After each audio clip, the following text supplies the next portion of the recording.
Oli ku There is Still Hope, channel y'essuubi. Kale, mwena abali ku mukuto gwa There is Hope tubaagala nnyo. Abali ku There is Still Hope tu Tish ne testimony mwebale kubanga ate mutugoberera. Mwena okusinzira gye mutulabira lunaku luno lwakumeka lwakuna 21 omwezi ogw'omunaana 2025 gwe mwaka. Mukama tukwebaza kubanga oli mulungi atukudiza ekitibwa n'amateero. Mwoyo wa Mukama atukwaniriza ojja okubenga ate otukulembera mu Kristo Yesu mwana wa Katonda omulamu. Mutusabide. Amina. Amina. Kale amakya amalungi kitundu kyaffe kisooka kyetutandise. Kituufu. Nali mpa obujulizi 2:20 awo we natandikira okuba nga njulira Mukama. Manyi internet eno esobola okusa ekintu ekibadde eky'emyaka 2. Kituufu ekyo. N'ekifuula ng'ekibaddewo ssaawa eyo. Kati mu bujulizi bwe nawa waliwo omusumba gwe nayogerako mukwano gwange era omusumba Saamanya Wilberforce mwagala nnyo. Kituufu. Kristo Yesu. Amina. Nayogera ababuulira saakubiddamu kati yafuddeyo n'abyegaana byonna bye nayogera nampita omuyaaye omulimba ate omufere eyeegwanyiza anoonya ebibye mbunoonya feemu mbunoonya kyakulya kawogo anoonya kawogo nabirabe nenseka obusesi obwo bwonna bulimba bwa sitaani sitaani nga nakukuba takukkiriza otegeere nti waseseetuka. Kituufu. Takukkiririza ddala omanye nti kituufu ogwako era akulaga nti okyaliko. Kakati tugayimirira mu kitabo ky'abaki Timoseewo ekisooka 5 lunyiriri olwo katulumuwe. Ekitabo kya Timoseewo ekisooka essula ey'okutaano n'olunyiriri olutandika agamba nti tonenyanga mukadde sosobola kunenya musumba Saamanya naye mubuuliranga kitaawo oyo taata emyaka mu buweereza ebbanga lyaluddemu mutwalanga taata muzeeyi yabuze nkulamusizzaako maye ojja kukalaba. Kituufu nnyo. N'agamba bw'ati abavubuka ng'abooluganda. Kati gwe mba nkubuulira mba ngaabulira muganda wange ekyo muganda wange tuula nkutereeze tuweddeyo. Kakati ekizibu kye tulina mu mubiri gwa Kristo kwe kubanga tulowooza nti waliwo levo gy'otuukako nga tosobola kunenyezebwa, waliwo levo gy'otuukako nga tosobola kubuulirirwa, waliwo levo gy'otuukako nga tosobola kwonoona. Kati ekyo ekyokugyamu mu birowoozo byo oba ogenda kugwa. Kirina we n'agamba nze nakolera sitaani mumanyi nnyo mutegeera isimu tasobola kunkuba mba neefera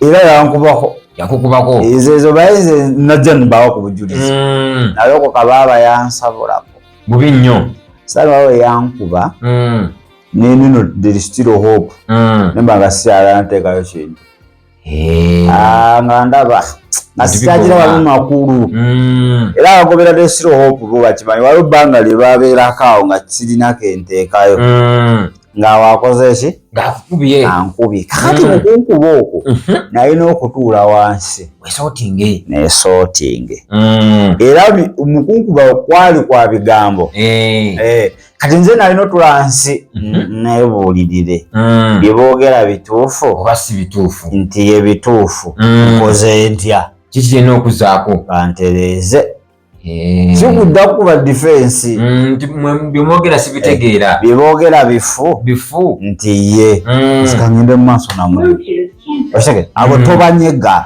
olina sigala busigazi ng'okola ki ng'ogenda mu maaso ogenda mu maaso. So musumba yageraageranyiza ku Mariya ki nze ndi Mariya okola comedy mbu njagakola linnya enjaga media zegere nze media mu Uganda nakalabikirako ku media emu yokka eya mukwano gwange Unique sino media ndala yonna ginali mbaddeko onsanga ku There Still Hope onsanga ku Tishi Testimony sinti tebampita they invite me naye ate ogenda olaba akuyise nga amazima ye ayagala omukole review wabula ate tayagala omusomese bantu kutegeera kati media endala nensooka nzikola ki nsooka nzesonyiwa sinoonya media already I have media kituufu nnyo okitegeera kakati musumba kyenala omugamba musumba oli w'amaanyi n'okukirawo oli abasumba bali mu Kampala muno ffe twakolera sitaani nga tebatutumanga nayo ate mulinyanga nayo sitaani talumba munafu tasobola kulumba munafu era gweoba ng'oli awo nga takulumbako ddayo weekebero gali naye kirabika waliwo ekikyamu nayenze gwe batanyenyamu kiki nabaki abasumba bali mu Kampala muno abalina agazimba abalina aga TV abalina naye nze ebbanga lye nakolako saa tebantumayo ndowooza bamaanyi kati abo balumba nnyo nedda kati sitanda okulumba musumba saamanya kaali kabonero akalaga nti museeyi omwoyo alina obulabe bw'abatuusaako tebamulumba bulumbi bamala kulaba ki kyositudde busobozi ki bw'olina okitegedde kati ye yali omuntu eyali omusamize number 1 kati obwakabaka we yali abwinako idea n'alogoka era wano mu Uganda teri musumba yali ayokeza masabo okusinga musumba ani Saamanya kati sitanda saa kukubira bukubizi mu ngalo n'ala Saamanya ayongera okwokya amasabo yokya alina okuba nga akulukira olukwe lwonna okukuteeka wansi ekyokubiri ogamba nti nze nkyayimiridde saafa sitaani missoni buli gyakutuma wabaako ekigendererwa nze okuntuma tebantuma kutta Saamanya kusuula kanisa kubanga ennyogoga gifirizinga by all means kubanga ekola ki coming down si gwe kakati ekibuuzo ekanisa yanyogoga oba nedda wera teyanyogoga amwelaaya oli mufere mwennyini nga weyagambye naye weba yanyogoga then who is lying ekyokubiri agambye mbu egyo emyaka 10 kanisa okubanga yaggwawo yali mulwadde yali ku ndiri ekiro yali mulwadde era tukulisayo mu bulwadde era twebaza Mukama okubanga yakoze eki yakuwonyeza naye ate waliwo abafa kanisa nesiganga ziyimiridde kituufu gwe tewafa kati akakabonero kalaga nti kanisa eyo abantu amaaso baali batunuulidde ggwe si Kristo ekyokubiri tewateekateeka baweereza walina kyemalira abaweereza baaliwo okusaavinga ggwe si Kristo wekiri nti gwe wafunamu setback nga woogamba katisoke tukwate ku kyobulwadde nti wewalwala ekanisa neggwawo kati ekyo ate kiba kikukubamu ebituli one tewateekateeka baweereza ekyokubiri nti kiraka abantu abo okujjanga ku kanisa baali bazze kulaba ggwe baali tebanoonya Katonda baali banoonya ggwe kati gwe wafunamu obukosefu nga woogamba nabo ne bagenda kati ate ekanisa eba tezimbiddwa ku lwazi kati tujjewo ekyange kyogamba kati tusooke tutwale ekikyo kwegambe baga business nti nagitandika ne wakubwa kanisa neegwa is it true nti buli musumba walwala n'afa ne kanisa lina kufa nedda tekisoboka ekyo kati musumba waafa kanisa neefa kitegeeza pasito oyo yalina personal property kintu kyabwanannyini kibanga business nti weegwa naawe manya gwe wovaawo ne business neekola ki naye erina kuvaawo neevaawo so singa kanisa yali eri ku lwazi Kristo nga n'abaweereza wabalaga kubanga baweereza Katonda siggwe nga n'abantu abajja mu deliverance mu counseling obalaga Kristo newe wali lwadde in fact ataawo baali kipinze morale eyo ziiru okwongera okusaba n'okusabira osuuke ne mangu era kati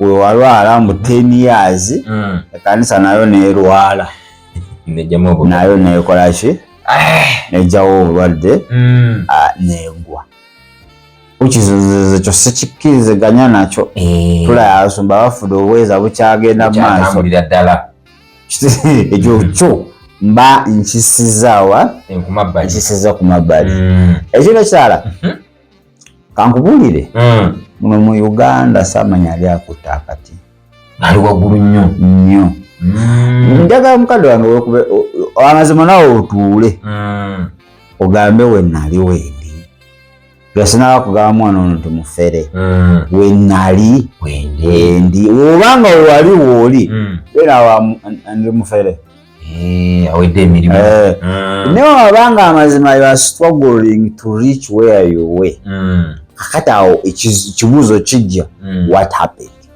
ekyaliwo what happened Erazayo bugolobi kitintala ku mirambo zijagamba ekanisa ne kitintale bugolobi kibumbirawo nga batya yali ejjuza nga weba counseling za service abantu batandika kubuuliza bugolobi eri ku village mall banaye wa musuba samanya wewa nga motoka zisimba line kitegedde level gye yali kaakaseera ako obwakabaka bw'ekizikiza bwali bukankana nga butya kasa zino ogendayo agamba mbu ekyaliyo ovuiki nze ngamba iyo yavaawo kwasigala guzimbe bamu basatu akati ku interview eyo bamubuuzizaako ebibuuzo ebimu nabyegaana yegaanyi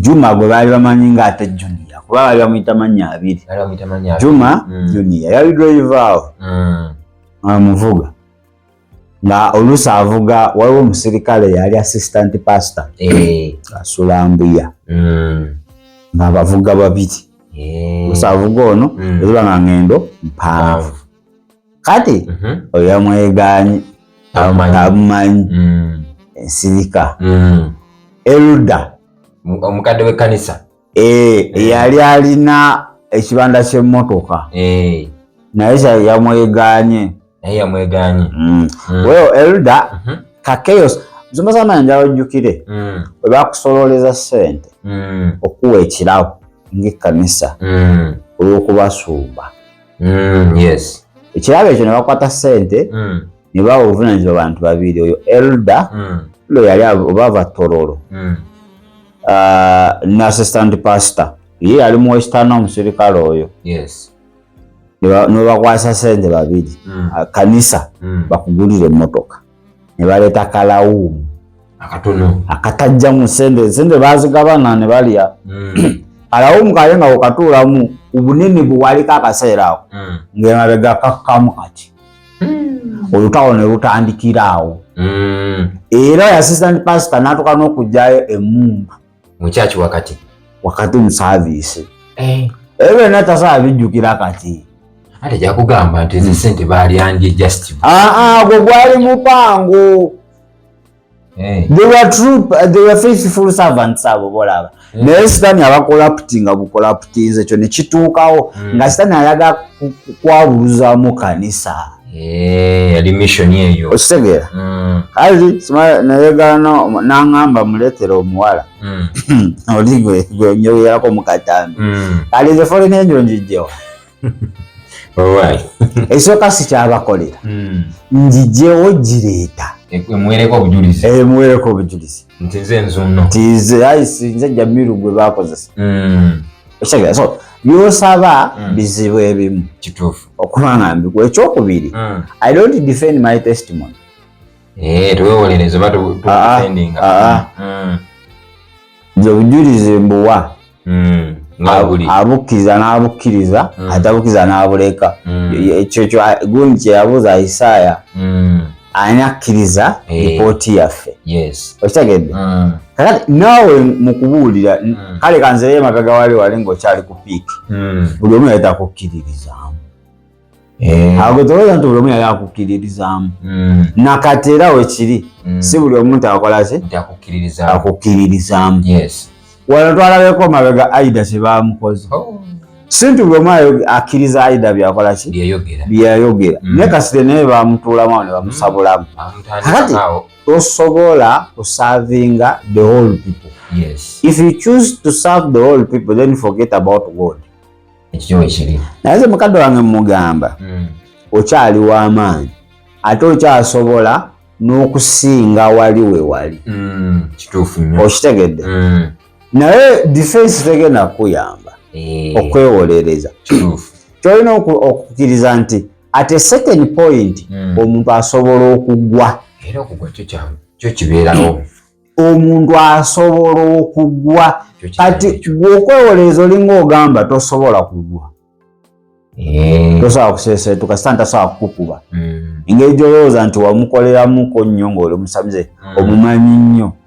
Teri amumanyi nnyo. Oli muyaaye. Muyaaye muzibu. Okitegedde? Kati ekyo wekinaaba mu bwongo bwo nti gwe tosobola kukubwa. Ate kigenda kukeereya okuba ng'odda mu kifo kiri. Ate nze kyemanyi ebiseera ebisinga omuntu ayinza okukkiriza defeat mu bulamu. Waliwo akaseera wekatuuka nga defeat kituufu. Ganange defeat zibaawo. Defeat zibaawo mu bulamu. Naye n'oddayo n'okola liseesi. N'ogamba akola assessment ndabe kiki lwaki kiriwo ekiti embeera eno eri lwaki ndi kweno level gye saaliko. Okitegedde? Kale zamani tasobola kwokya masabo nga we yali. Ekyo kyo takuna asobola kyogera wano naye nga munda naye akimanyi tanaba kudda wali mu kifo kino. Tanaba kujjuzibwa nga luli. Kakati odda mu kwekubya defense. Okitegedde? You are hindering. Wako kyoziyiza. Oba oziyiza. You have to submit. Bana okukkiriza mu maaso ga Katonda ne weenenya tekigenda kukyusa kikyoyo oba kikyewali. In fact ekyo kyongera kulaga bwetwaze. Nali nsuubira nti mukadde waffe yajavaayo bannaaye ebyaliwo bye mwawulira oba bituufu oba si bituufu bannanga amazima. Sitaani yankuba n'okkiriza. Sitaani yankuba, sitaani yandeetewo obulwadde n'anteeka ku ttaka. Sikyali nga we nali naye bane munsabire sobola okudda nzire mu kifo kiri, nzire mumpeereze bennakosa munsonyiwe. Batosa kuŋŋamba nti tokosangako ku muntu mu buweereza bwe walimu. Ekyo n'okikola, that is the greatest comeback.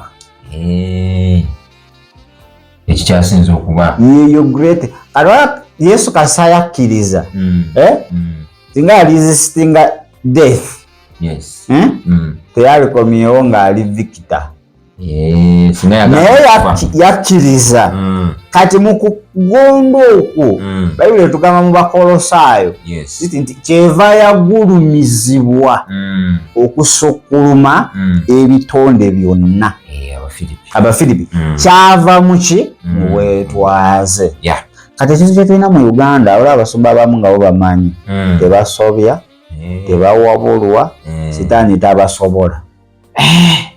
Olwo wali obuzibu. Kati kansomeko ekitabo ky'Engero 24:16 tulabe ensonga eyo gy'otugamba.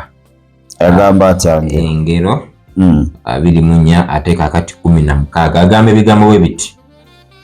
Proverbs 24:16 agamba nti kubanga omuntu omutuukirivu agwa emirundi 7 n'ayimuka nate.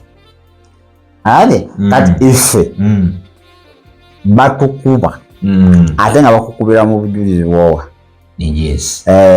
Agamba oyo alimba oyo aliwati ne bakukuba oyo akyaweereza sitaani. Era fe abamu bakyakutwala nti tukyaweereza sitaani tuli bambega. Naye ekyo tekikuggyako gwe kyomanyi kikyoli. Omuntu muleke n'endowooza ye. gwe kasita otegeera, it's all about identifying who you are. Okitegeera? Kati nze mukadde wange nze sinoonya linnya. Nga wakigambye. Ate sirina kkanisa nti noonya ndiga. Awali gambye nti oyo anoonya ndiga. I don't have a church. Yes. Sirina. Sirina kkanisa nze kuno nga wondabira wano. Ye kkanisa gye nnina. Yeyo. Online. So sinoonya bantu kubatwala. Ate ekyokubiri obujulizi bukaddiyemukko bwa 220. Bugerawoza myaka nga 5. Si bwajjo. Si bwajjo. Ate sinoonya kyakulya mu bujulizi. So nze kyekusaba musumba nze era musaala zange I always pray for you. Era agamukala singo nsinkanyako saamanya. Naye ate sobola kusinkana ge wasabye mutudde ku site. Yabadde akugambidde mu site. Mutudde ku site Jamiru jangu ne musumbawo. Jamiru jangu ne musumbawo tuule wali ntuule wano naye atuule wali tutandike. Kati tujja kuba tuze mu competition z'abasiraamu n'abalokole. Ekyo ekisa ky'okuwakana sikirina. Bwe nali nga nkyali muto mu bulokozi nali mbyagala. Wali obyagala nnyo. Era singa kati wano nakoze video nga 10 kuye nti oyo nebye nasirikira byonna kyali nayasayasizza dda. Naye Katonda nga agenza nkozeemu omulimu mpola mpola. Ne kakati nze kankubuuzeeko wamma. Saawa eno kati nga bw'oli tekikuluma okuba nti by then wali okyakolera sitaani okusula Saamanyi? Kinyumira ddala. Kikumira ddala. Naye ate sinze. Sinze naawe nakozesebwa. Mpasa Saamanyi kyalina okumanya nti sinze yakikola ekyo. Someone used me. I was possessed by that time. Era nga sitaani yankozesa. Saatuula nga kakati kamuyiye yansole Saamanyi oyo kutegeera kwange. Singa yali nakola ekyo ayi nalibadde wicked nnyo. Naye wali nti sitaani yankozesa olw'ekyo kyewalina kye yali atya. Okitegedde? Kalina gwe nadda mu nnomo zange era mbeerawo nensaaba nga Mukama muzeeyo wali.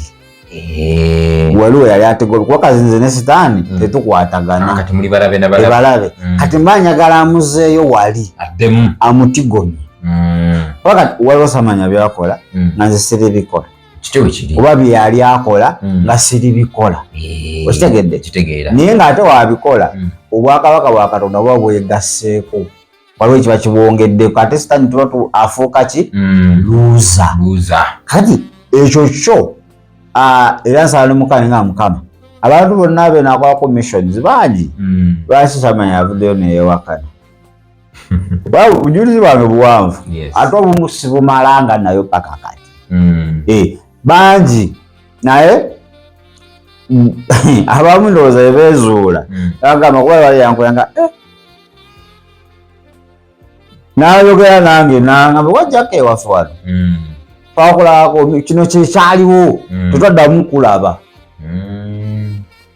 Kakati naye ye ndowooza anoonya bakamubaaka kyesala ateekako nnyo birowoozo oba ayagadde kujja kukiryalinga linnya. Naye nze kakuba Musumba Saamanyi tosobola kukiryalinga linnya eri bantu n'omalako. Bwekiri. Ojja kuba okyali awo wabeewo omulala naye ajja akugambe. Kakati onoozunga ku social media wootyo. Kale n'ekirala awo mu COVID awo 2021 naye Musumba Saamanyi ng'era abuukidde ani Ssenyonga. Nga Ssenyonga mufere naye yamuyita mufere nga nange oyampise. Ssenyonga yankozesa nze nali Ssenyonga musamize nnyo twali tumukolera.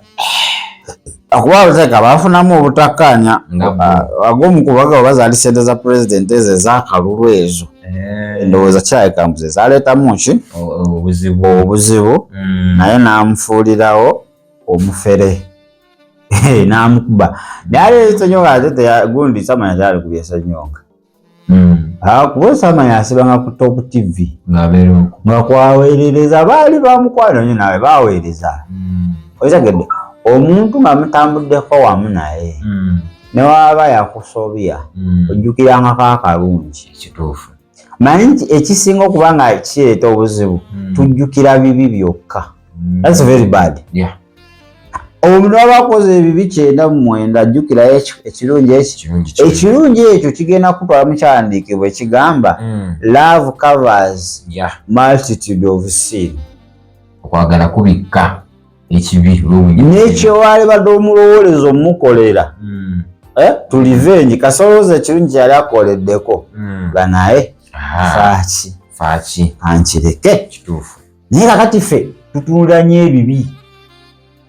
Omuntu n'omusojja ng'alinga talina kye yali akukoleddeko mu bulamu. Okitegedde?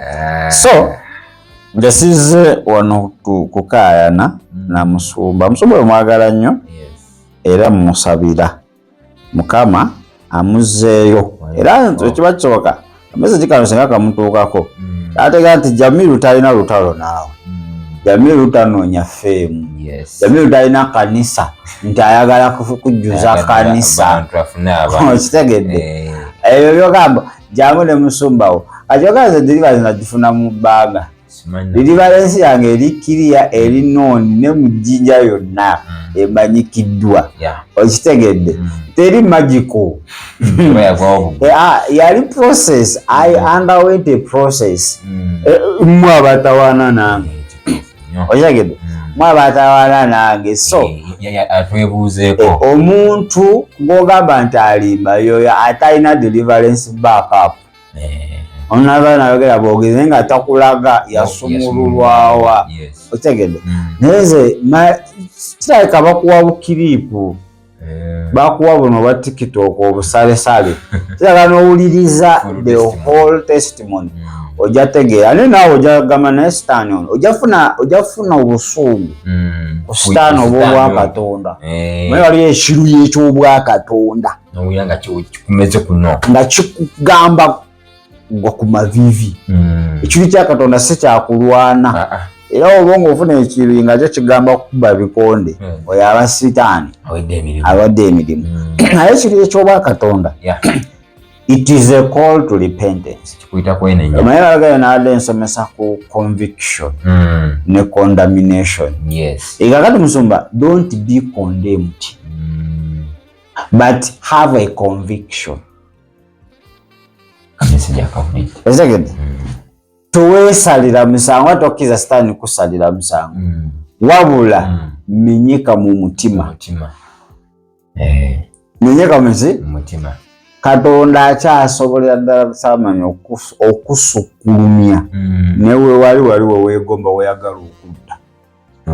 Abasumba abaabo nabo bafuna setback wakati bo basirika. Tebasobola kuvaayo ne boogera. Omusumba najja n'akunyumiza byayitamu. Ojagana okimanyi nze ndi bulungi. Naye ng'omwegomba. So ministry erimu ups and downs. Era nze nagamba nina ekintu kimu kye neegomba ku Musumba to. Naye okubanga alina bingi naye nze ekyo wamakingayo kimu. Ate n'ekirala we nali nkolera omulabe nakisangayo.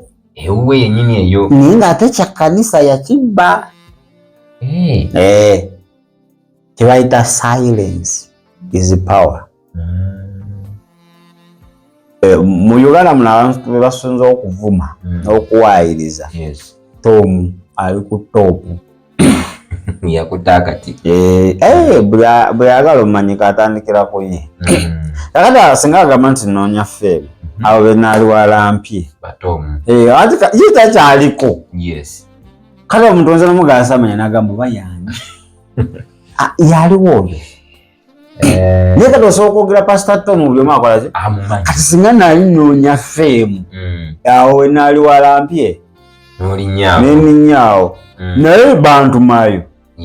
Era kye nakolayo nakyogera n'enkomaawo saayongerako. Kati yagambye mu lwaki byenjogera byebimu sireeta bipya. Si kyaliyo kati ndeete kipya ki? Alinga gamba oli Omusumba agenda e Magombe. Oli agendayo buli lunaku buli wiiki bagamba agenda. That's why my testimony is the same. Tewali nchwa kubanga sijikola update songera kuko sikyaliyo wekiri bye nalaba mwe mtu kubyannungamya byebyo okitegedde kati yayagala mbulero wenjanjoge kino nkyate nkyuseemu kali ate wenkyusa bajja gamba ebintu byona tebikwatagana okitegera so tesobola kyuka testimony katusa kyusa nti Yesu teyafa n'azuukira yafa n'azuukira kakati ng'omuntu agamba leetayo ekipya buli lunaku ogamba ekyo Yesu wandigize n'okolayo kati kukalala kati you testimony tosobola kubanga esangu you can't lie it nti yafa n'akola ki n'azuukira kati wongaba muleeteyo akapya ku kufa kwe kati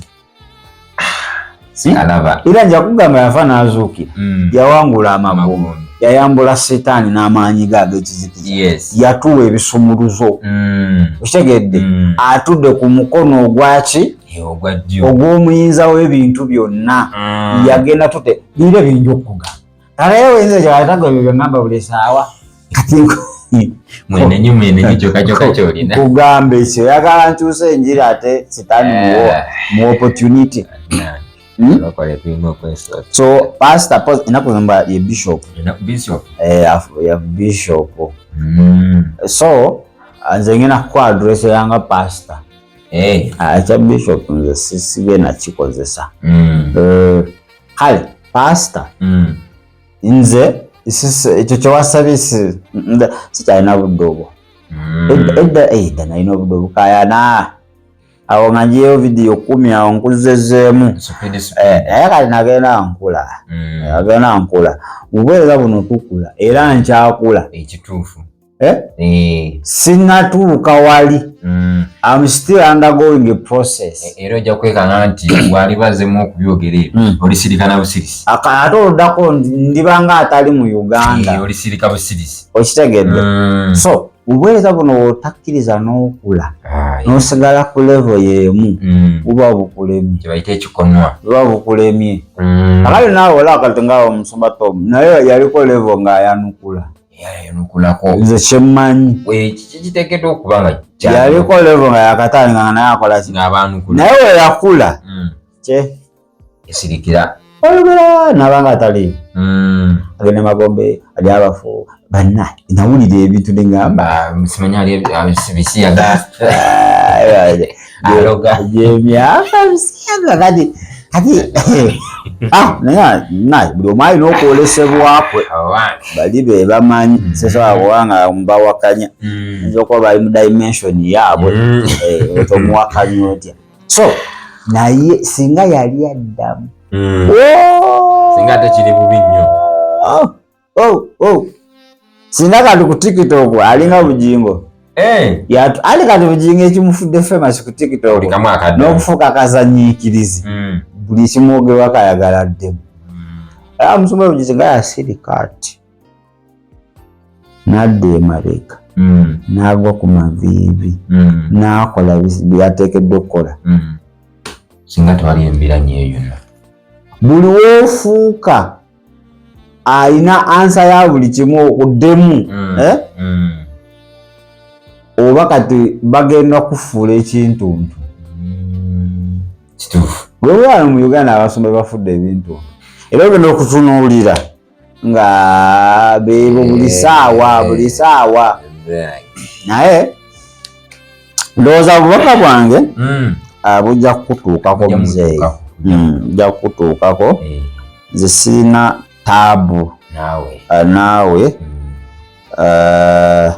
sirina taabu naawe nze nkwagala nnyo mu Kristo Yesu era nkusabira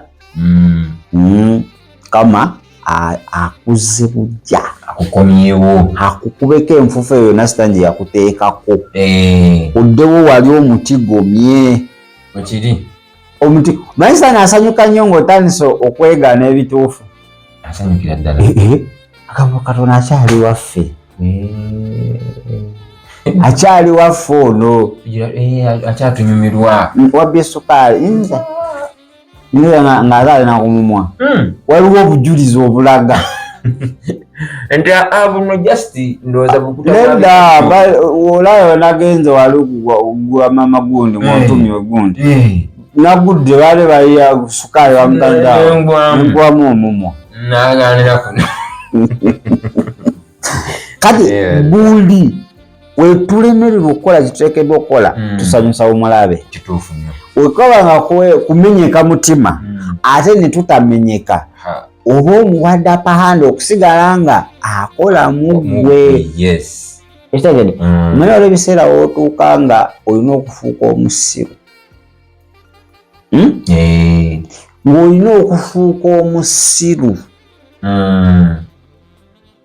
oluvannyuma ofuuka omugezi Yesu yagamba nti akwata ebisirusiru bye aswaza abagezigezi ne mu maka waliwo wootuuka nga bw'aba musajja gwe mukazi n'ofuuka omusiru ye nalowooza nga oli mugezi nnyo naye ng'oyagadde ekyo kiyitewo nga wonoogala wenkanenkane naye ezo zempi z'ogenda owulira wekubira TV butebe zenavamire gyemmanyi buli mwezi bagula bipya bwe babagamba kulwana bekuba amativi mawuufa gebekasukira ekyo nyi balina kantu wekali maca nga bayita balongoosa nga bagenda wali nga emotoka etunula mu mulyango gw'edduuka nga bazzaamu bintu mwezi guba guggwako aye ne beekuba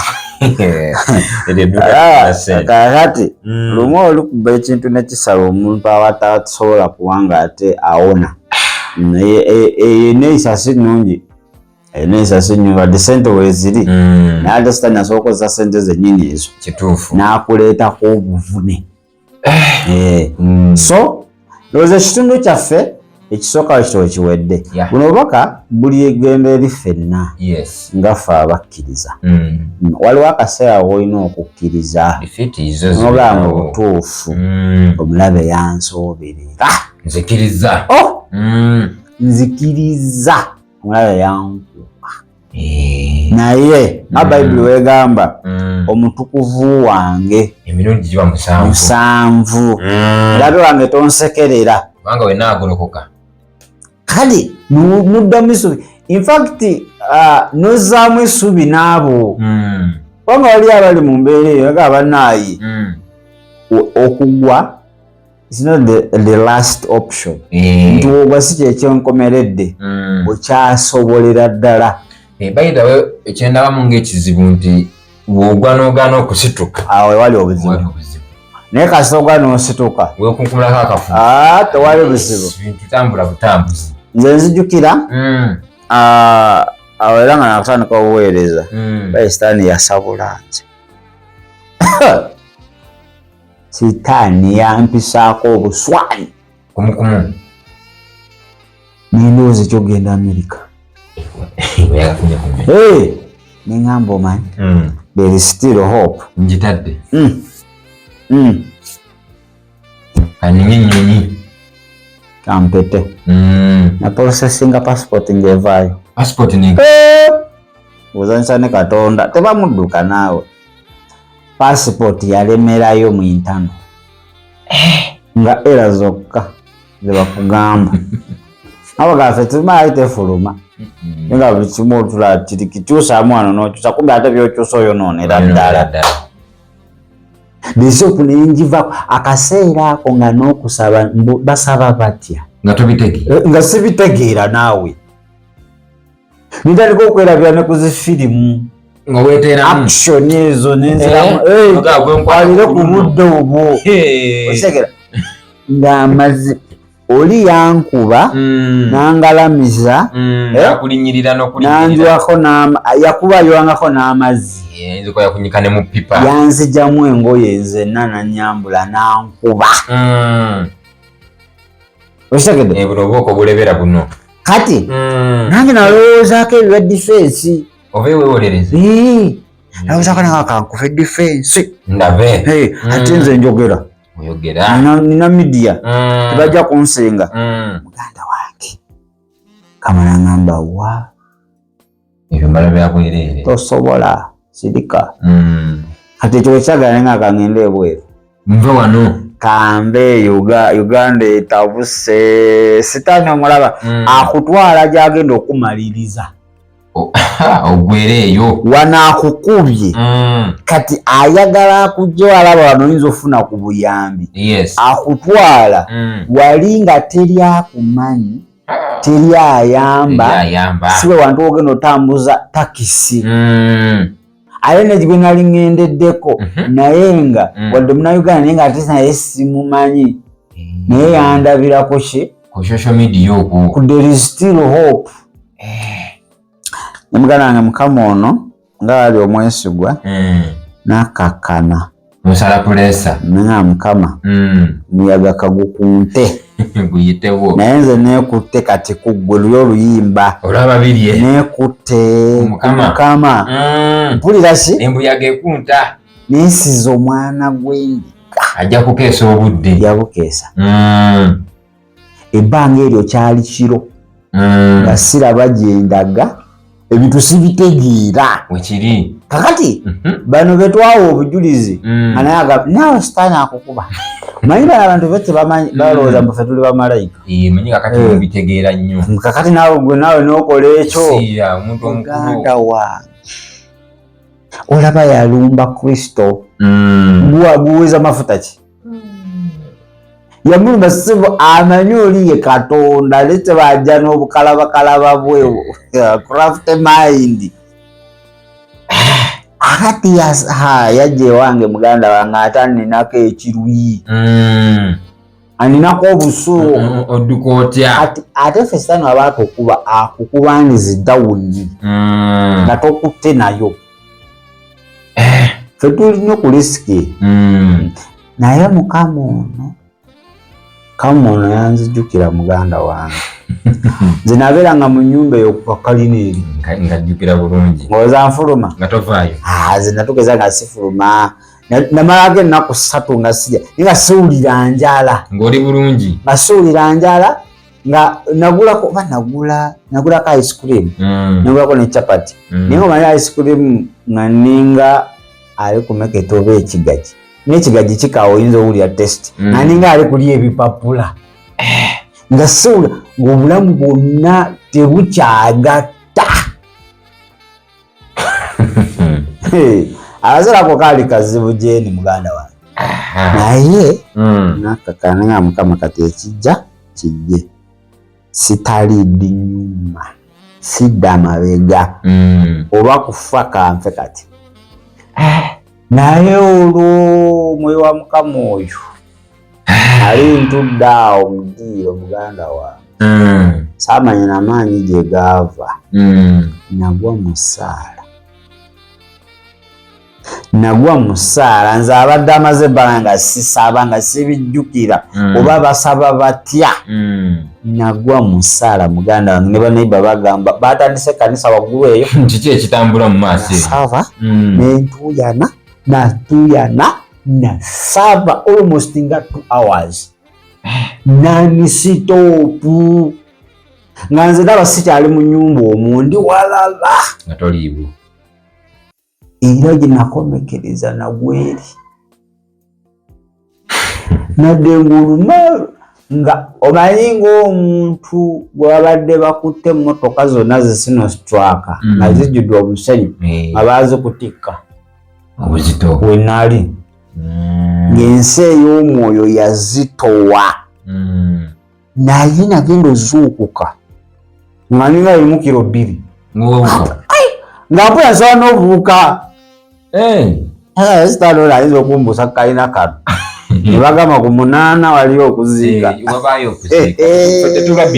okitegeere nazuuka naye anenaaba olwo okuyaaya n'okuddayo ku leesoopu ne kukomawo mpaka kati nga njagala kulikodinga vidiyo naye nga wali nga newenjirabako wentitire isirop yange naye nga ndabira ddala ekizibu kiikyo akkiriza nengwa wansi eyamu nensituka lezi nga kati nadda muntu ebyo nabikoowa ebyo nabimala sitya manyi okula okula Pawulo yagamba nali omuto uzango omuto. Naye we nakula. So ganda wange era mukadde wange era mu myaka okumbi oli kitange. Kitawo munamu. Sijja tuulaawo ntandika okulaba mu maaso. Ekyo kyosabye sijja obangula bakulu mukama. Sijja kutuula ate tukayane ate nsitule musumba ate mulabe mutuzaawo tulinga abali mu kooti kati. Ate engeri gyali mu njiri ali busy. Tulinga abali mu kooti ate otandika okwennyonnyolako bakukuba ebibuuzo wodda kati eri naliyo nzekka. Kira kiyitamu nzekka okitegeera. So ekinayagala ku gundi kono ono omukyala yawa obujulizi ono Aida kinamwagalako yanyega tebyazirika babivaako naye singa yavangayo neyewolereza muganda wange yali twedinze olaba batandika n'okugjayo ebyemabigeyo ebyedda omuntu asobola n'okuddayo n'anoonya your life before even Christ n'agituuzawo currently n'akusabula so asirise yejjusa naye nze mmanyi nina okukkiriza nti atandika omulimu mugwe mwesigwa naye okusalawo kuli eri gy'oli. The decision is yours. Kalonda ddemu mutinte kubanga oddemu obonyebonya abasamizi waliwo n'akatabika nawe ku ssebo ku yali NTV nga zonna zimukyaza nange sitaani okolimirwe sibula abantu. Kale obadde mulabi mulungi nnyo akasubire obubaka obwo obuwulidde Brenda Brenda wa Katonda asubire olina kyoyize amulinnya erya Yesu naye oba ng'oli otonetwalira Yesu nsaba Mukama Katonda akwate ku mutima gwo okkirize Kristo mu linnya erya Yesu. Kale kyotakkiriza mu bulamu kye bayita condemnation wabula kkiriza kye tuyita conviction. Conviction eva eri Katonda, condemnation eva eri omulabe Sitaani. Buli wokkiriza condemnation oba okkiriza Sitaani okusalira omusango n'Abayibuli agamba tebaliiko kunenyezebwa abali mu Kristo Yesu. So conviction Mwoyo Mutukuvu aba alaba ayagala oddemu otinte naye wabaawo ebiba bitambula ki bitambula bulungi. Wotulagala okuba muto kino alanga amaze ebintu tebikyagatta atandika kwewolereza kwekuba biraka ddangayo ku maviivi kkiriza ekizibu tetukkiriza kati nze banandaba bati ku myaka gyange gino ngambe kana akaana kenzaala ebintu binakola byali byamaanyi ebintu bye tukoze temubikola ebyo kasita oba n'ebyo bwakaka bakatonda nedda ebyo tebikola yoba Katonda ffenna tuli baana yali badde agamba mulimu agatabanyi mulimu otwana naye yagamba mulimu abasumba naye yagamba ffenna mu bwakabaka bwa Katonda tuli bansekeza bino ebyo ndi pastor ndi apostle ndi bishop bikoma wano naye n'oba nga oli bishop oli apostle oli pastor ku nsi kuno nga bakuvunamira naye nga tewakola kubanga ofuna ekitiibwa eky'obwakatonda ekyokuba omwana mu maaso ga Katonda bino bigenda kufiira bwereere bino wano kasitoso okusembayo pastor twamuziika kati eri bagala identity y'okuba nga you a son of God. Okitegeera kati okikola otya okuwa Kristo obulamu bwo okubeera omulokozi waabo era mukama waabo. Gamba Yesu olwaleero nzikiriza mutima gwange njatula n'akamwa kange nti ndokose mazima onsaasire tali butuukirivu bwonna we mbadde neewuliriza nga mmanyi we naavaayo nenjogera kandi bajja kunzikiririzaamu ensi weetyo kkirizamu kati enkeera byennyini bye wayogedde byebakozesa okukuba onsaasire enuŋŋamye kuba eggolokofu. Kristo Yesu omwana wa Katonda omulamu tusabidde amiina. Kale mwebale kubanga ate mubadde mutulaba kigambo kimu akimala omugezigezi okubanga ate ategeera message yange naawe ate nawe gwe tugisendiridde weekubemu torch. Bintu bitabuka bulijjo, toli malayika, kkiriza nti ate certain point omulaasa okusoberera n'oba olina amafuta agenkanawa kasita afuna opportunity yonna agikukozesa akozesa ate n'ofuuka ekintuntu ekitagasa. Yesu yayogera nti ate omunywe gugwamu ensa guba gwakusuula eri akulinyirira. Kale tugenda kuba nga twetololamuko katono, tujja kudda n'ekitundu kyaffe ekyokubiri. Ekitundu ekyokubiri tujja gendako mu ggwanga erya Nigeria, tulabe nabbi wammwe mwenna gwe mumanyi gwe bayita Hubert Enjo, tusobole okuba nga ate tulaba biki ebiri mu ggwanga eryo erya Nigeria. Baagala nnyo mbeere bulungi ate era mweraba.